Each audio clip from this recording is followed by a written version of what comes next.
सवाल रखे जाएं। उनमें पहला सवाल है कि एक बच्चे ने पूछा है फर्स्ट ईयर के, सर आपके नजरिए में एजुकेशन सिस्टम में बड़ा कौन सा बदलाव होना चाहिए? बड़ा अच्छा क्वेश्चन पूछा है। हमारे यहाँ एजुकेशन सिस्टम में बस दो चीज की कमी है, एक एजुकेशन की और एक सिस्टम की, बाकी सब चीजें ठीक ही है। 4 साल एजुकेशन जो हम लोग लेते हैं वो एक विद्यार्थी अपने जीवन का सबसे बहुमूल्य चीज दे देता है। वो अपने जीवन का सबसे कीमती 4 साल दिया है ग्रेजुएशन करने के लिए। तो कॉलेज और पूरे गवर्नमेंट का ये कर्तव्य होना चाहिए कि उसको नॉलेज के साथ साथ उसको फाइनेंशियल फ्रीडम की भी आजादी होनी चाहिए कि जब वो अपना ग्रेजुएशन करके निकले तो 40-50 हजार रुपए की नौकरी एक इजीली कम से कम ढूंढ सके। उसके आगे वो करोड़ों बने, उसकी जिम्मेदारी है, बट सड़क पे ना भटके। अगर सड़क पे भटक रहा है तो उस पूरे सिस्टम की जिम्मेदारी है। आप 4 साल लेके कर क्या रहे थे, फिर पास कैसे किया आपने उसको? अगर पास हुआ है तो ये रिस्पॉन्सिबिलिटी लेनी पड़ेगी कि आपने पास करके दिया। तो डॉक्टर ऑपरेशन करके लिख रहा है डिस्चार्ज, फिट फॉर डिस्चार्ज, मतलब वो फिट होना चाहिए। इन की पथरी का ऑपरेशन करके घर जाकर एक और पथरिया छूट गया, ऐसा नहीं। बहुत बढ़िया। दूसरा सवाल है, सर आपको देखकर लगता है कि आप हॉलीवुड तो पढ़ाना चले जाना चाहिए। सीरियसली बोले, आगे खान जीएस रिसर्च सेंटर को और बड़े लेवल पर ले जाने के लिए क्या प्लान्स हैं? अब देखिए, फिल्म वगैरह का तो हमको आइडिया नहीं, हॉलीवुड वगैरह का। तो एक बार तो हम गड़बड़ हो गया था हमसे, कौन बनेगा करोड़पति की शूटिंग में हम गए थे, फिल्म सिटी में बैठे हुए थे। एक कोई लेडीज हमसे पूछी, बात कर रहे थे तो कही कि सर, तो हमने गलती से उनसे पूछ दिया कि मैम आप क्या करती हैं? तो हमारी टीम ने हमको पीछे से सर क्या तरीका है, ये वो हीरोइन है। तो हमको लगा सॉरी, हमको पता ही नहीं चल पाया। फिल्म की दुनिया में हमको उतना नॉलेज नहीं है। लेकिन हाँ, education Khan GS research centre का इतना ही कहना है कि एजुकेशन इतनी सरल भाषा में होनी चाहिए कि जो क्लास का सबसे आखिरी बेंच पे बैठा स्टूडेंट है ना, वो भी कह सके कि है दम तो पूछ के दिखाओ, हम जहां से पूछोगे वहां से जवाब देंगे।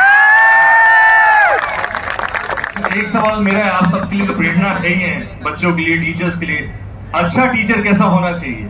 क्योंकि टीचर्स आप वाकई में गुरु हैं, और गुरु वही होता है जो बच्चों के मन में उतर जाए, अभी वो बहुत समय तक याद रखता है। अच्छा टीचर टीचर्स के बीच अच्छा नहीं होना चाहिए। अच्छा टीचर हो जो स्टूडेंट्स के बीच में अच्छा हो, जिसको स्टूडेंट अच्छा टीचर के लिए होता है कि एक स्टूडेंट को लगे कि नहीं, इन्हें तो हम रास्ते में भी रोक के एक सवाल पूछ सकते हैं। और अच्छा टीचर के अंदर ये कॉन्फिडेंस होना चाहिए, ये टॉपिक पढ़ा दिए हैं, हो ही नहीं सकता कि डाउट बचा। और स्टूडेंट में रिलेशन कैसा होना चाहिए कि स्टूडेंट को कॉन्फिडेंस होना चाहिए कि कोई डाउट होगा ना, ये टीचर तो हमको पक्का समझा देंगे, ये नहीं तो कोई नहीं। ये वाला रिलेशन जब दोनों में होना चाहिए, तो उधर से आप प्रयास करो कि डाउट पूछे, इधर से हमारी कोशिश हो कि डाउट कैसे बचेगा। लाखों लोगों को तो पढ़ाए हुए हैं आप, तो क्लास में कई बार हम बोलते भी हैं, जितनी जिले की आबादी होगी आपकी उतना को तो हम पढ़ाए हैं। बहुत बढ़िया। अगला सवाल है, सर आप तो एकदम कॉमेडी और नॉलेज का कॉम्बो पैक है। ये स्टाइल नेचुरली आया या फिर स्टूडेंट्स को जगाए रखने के लिए आप ये जुगाड़ निकाले हैं? देखिए, कुछ चीजें जो होती है ना, खाली जेब और खाली पेट जब सिखाती है ना, तो वो किसी यूनिवर्सिटी और कॉलेज में नहीं सिखाया जाता है। तो कई बार इतनी ठोकरें लगी ना, लाइफ ने इतना ठोकर मारा कि अब ठोकरों को डर लगता है हमसे, और बड़ा मुश्किल है उस शख्स को गिराना जिसे ठोकरों ने चलना सिखाया हो। तो वहां बैठे स्टूडेंट्स को हमें ये बात पता होता है कि उसको तकलीफ क्या है। आज कोई बच्चा क्लास में उसका दिमाग डाइवर्ट होता है तो हम उसे खड़ा होकर पीट सकते हैं, लेकिन कोई ठीक नहीं कि शायद उसमें कोई बच्चे की माँ गिरवी रख के गहने उसकी फीस भरी होगी, उसको इस बात का टेंशन है। हो सकता है कि कोई बच्चा उसमें बैठा हो जिसके पिता बीमार हो, लेकिन वो इलाज में कम पैसा बल्कि पढ़ाई में ज्यादा पैसा लगाते हो सकता है कि इस वजह से उसका दिमाग डाइवर्ट होता हो। हम उसकी तकलीफ समझते हैं, उसे तकलीफ बतानी नहीं पड़ती है। और रिश्ता क्या जिसमें तकलीफ बतानी पड़े, माँ तो चेहरा देख के बता देती है कि बेटा तकलीफ में। सर के कौन से सर हैं जिन्होंने प्रेरणा दी और आज आप यहाँ हैं? लाइफ में अलग अलग जगहों पे अलग अलग टीचर्स होते हैं, सब अलग अलग होते हैं। लाइफ कभी एक जगह नहीं होती।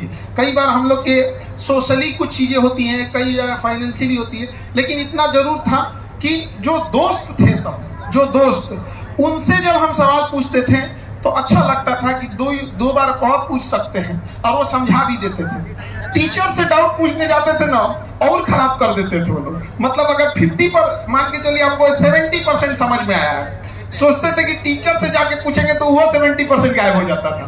तो हमारे दोस्त ही ठीक बता देते थे। तो जब हम टीचर बने, हमें तो टीचर बनना ही नहीं था, हमें फौज में जाना था।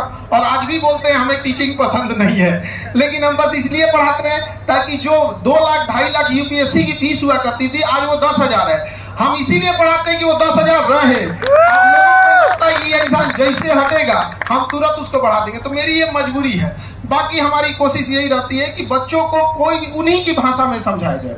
तो यूजली होता क्या है, हम किसी भी सक्सेस व्यक्ति को वही जानते हैं जो हम देखते हैं, उसकी पीछे की जर्नी नहीं जानते। तो आप जिस मेहनत से करके यहाँ पहुंचे हैं, तो 2 लाइन बच्चों को वहां पे आप थोड़ा कुछ कहना चाहेंगे? देखिए, दुनिया किसी की भी बुलंदियों को देखती है, कोई उसके पांव के छाले नहीं देखता है, ये दस्तूर है दुनिया का। तो लेकिन एक चीज था, जब हम इस टीचिंग शुरुआत किए थे ना, तो भले बच्चा कम ही हो, या हम तो डायरेक्ट अपनी कोचिंग नहीं खोले थे, हम एक जगह जाते थे पढ़ाने। वो 1 घंटा पढ़ाने का 20 रुपया देते थे हमको। 1 घंटा वहां पढ़ाते थे, हमको 20 रुपया मिलता था। 2015 की बात कर रहे हैं। तो अगर हम दिन भर में 5 घंटा पढ़ाए ना, तो हमको 100 रुपया मिलता था, जो डेली दिहाड़ी मजदूर से भी कम था। लेकिन हमको लगता था कि चलो मेरे खाने का पैसा निकल जाएगा।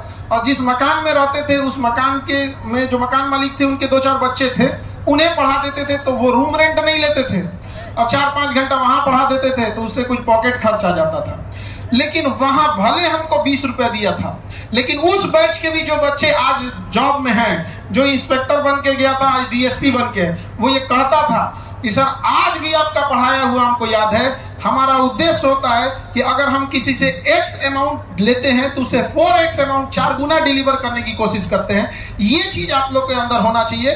आप कहीं भी जाइए, लाइफ में एक चीज रखिए कि अगर आप किसी को 100 रुपया चार्ज कर रहे हैं तो उसे 400 रुपए का सर्विस दीजिए। इंडिया में क्या होता है, 100 रुपया चार्ज करके 20 रुपए का सर्विस देता है, इसीलिए गड़बड़ होता है। लॉकडाउन में एक मजदूर था, वो अक्सर तो मजदूर लोग की तो और जॉब चली गई थी लॉकडाउन में। तो कहा कि हम क्या करें सर, हम कहे एक काम करो, तुम मजदूरी करने कितने बजे जाते हो? उसने कहा 8 बजे। हम कहे तुम 8 बजे की जगह 7:45 बजे जाओ, 15 मिनट पहले जाओ। और आते कितने हो? तो कहता है कि सर 5 बजे छुट्टी हो जाता है। हम कहे 5 बजे की जगह 5:15 में जाओ, 15-15 मिनट बस एक्स्ट्रा दो। वो इंसान ने किया ऐसा ही, 10 मिनट पहले चला जाता था, सारे मजदूरों से पहले अपना काम हम कर देता था, सब होने के बाद भी आता था। वो फ्रस्ट्रेट हो गया है 10-15 दिन बाद, क्योंकि सबको अपने पैसा मिलता है, हमको अपने मिलता है, हमसे ज्यादा काम काहे करवाते हैं। 2 महीने के बाद पूरे इस छोटे से गांव में इस बात का हल्ला हो गया कि सबसे ईमानदार वही है, उसी को बुलाओ। उसकी यहाँ बुकिंग पहले से आने लगा, खाली हो। तो ईमानदारी से काम कीजिएगा ना तो हमेशा इज्जत होगी, लेकिन अगर बेईमानी करिएगा तो कोई नहीं पूछेगा।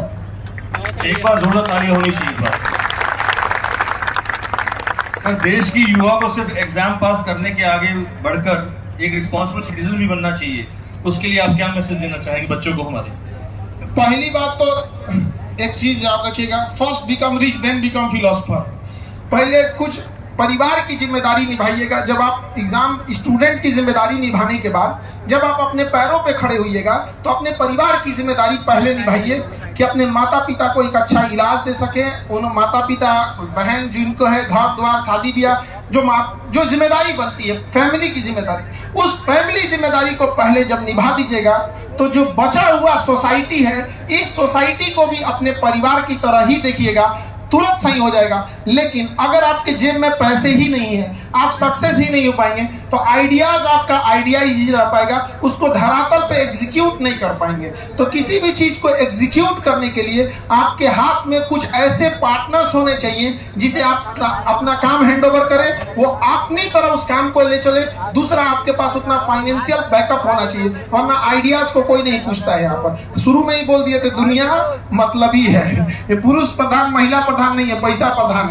आज रिक्शा वाला कोई पुरुष है तो उसको कोई नहीं पूछेगा, लेकिन वही पुरुष पैसा वाला है तो उसको पूछा जाएगा। तो बहुत बड़ा चीज ये मायने रखता है। चाणक्य ने एक किताब लिखा है, नाम है उस किताब का अर्थशास्त्र। जबकि पूरी किताब में राजनीति की चर्चा है। वो किताब का नाम राजनीति शास्त्र होना चाहिए, नाम क्या लिखा है? अर्थशास्त्र। क्योंकि चाणक्य जानता था कि राजनीति धरी की धरी रह जाएगी, अगर अर्थव्यवस्था बिगड़ी तो सब कुछ बर्बाद हो जाएगा, अगर अर्थव्यवस्था बिगड़ेगा। तो इस चीज का ध्यान रखिएगा आप लोग।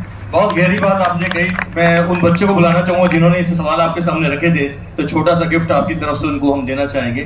तो मैडम बच्चों को बुलाइए। शिवानी, सेजल, माही, प्रतीक एंड पवन।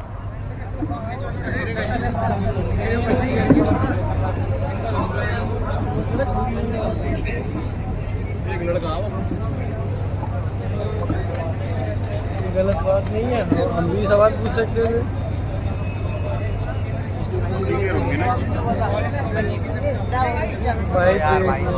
ताली बजा दी भाई।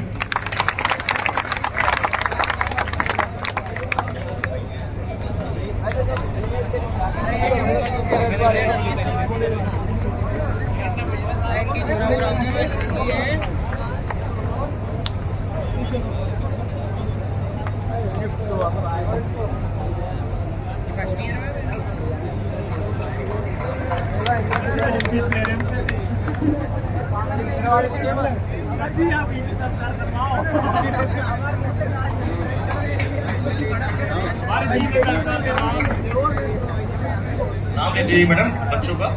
प्रतीक एंड पवन, वैष्णवी, रिया कुमार एंड